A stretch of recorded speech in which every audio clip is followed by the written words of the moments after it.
Au moins 2 morts et de nombreux blessés suite aux frappes russes sur les villes ukrainiennes dans la nuit de dimanche à lundi.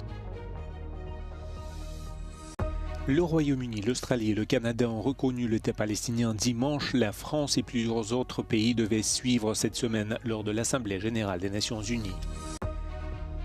Le Pentagone exige désormais des journalistes qu'ils obtiennent une autorisation avant de publier des articles, y compris sur des informations non classifiées. Encore une nuit sous les frappes russes en Ukraine. Vers 4h30 du matin, les forces russes ont attaqué des infrastructures civiles à Zaporijia, détruisant et endommageant des véhicules et provoquant des incendies. 2 personnes ont été tuées et 2 autres blessées.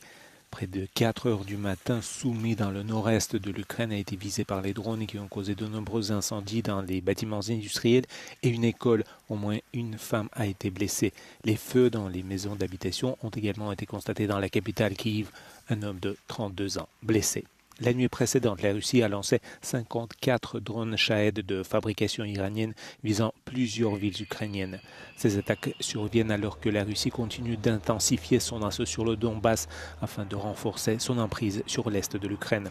Le président ukrainien Volodymyr Zelensky a indiqué dans un message sur X que la semaine précédente, la Russie avait lancé plus de 1500 drones et largué 1280 bombes aériennes guidées sur son pays.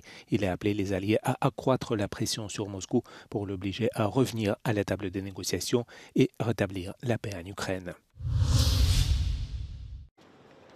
Le Royaume-Uni, l'Australie et le Canada ont reconnu dimanche l'État palestinien dans un revirement diplomatique historique à quelques jours du sommet de l'Assemblée générale des Nations unies qui doit s'ouvrir mardi. Cette décision de reconnaître l'État palestinien semble être une initiative coordonnée entre les États du Commonwealth et intervient malgré l'opposition des États-Unis et d'Israël. So today, to revive the hope of peace and a two-state solution, I state clearly, as Prime Minister of this great country, that the United Kingdom formally recognises the state of Palestine.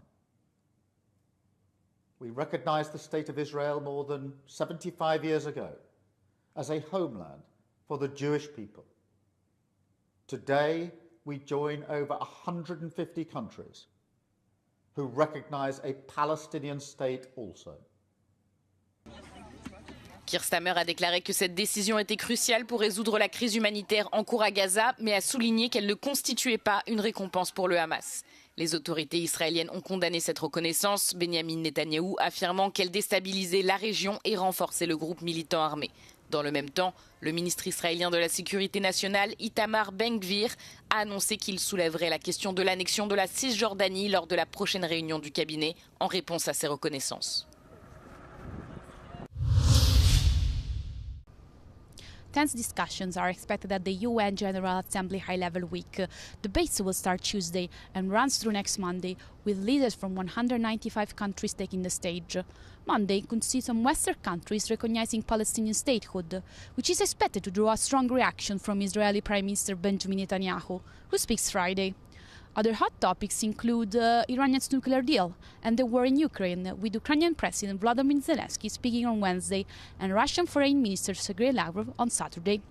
Climate action will also take central stage, with countries presenting updated Paris Agreement plans to limit global warming to 1.5 degrees Celsius. The Assembly will also tackle the UN's financial crisis and its reform plan. Eleonora Vasquez, Euronews, New York. Le Pentagone exigera désormais des journalistes accrédités qu'ils signent un engagement à s'abstenir de faire des reportages sur des sujets dont la diffusion n'a pas été autorisée, y compris pour les informations non classifiées. Le nouveau département de la guerre a expliqué dans un mémo de 17 pages que les journalistes qui ne respectent pas cette nouvelle politique risquent de perdre leurs accès à l'information. Les nouvelles restrictions interviennent alors que le gouvernement de Trump intensifie ses attaques contre le paysage médiatique. Le secrétaire à la Défense, Pete Hegseth, déclare que les journalistes ne seront plus autorisés à circuler librement dans les couloirs, ajoutant qu'ils doivent soit suivre les règles, soit rentrer chez eux. Les journalistes américains ont dénoncé les nouvelles mesures comme étant inconstitutionnelles, les qualifiant d'attaque contre le premier amendement qui garantit la liberté de la presse.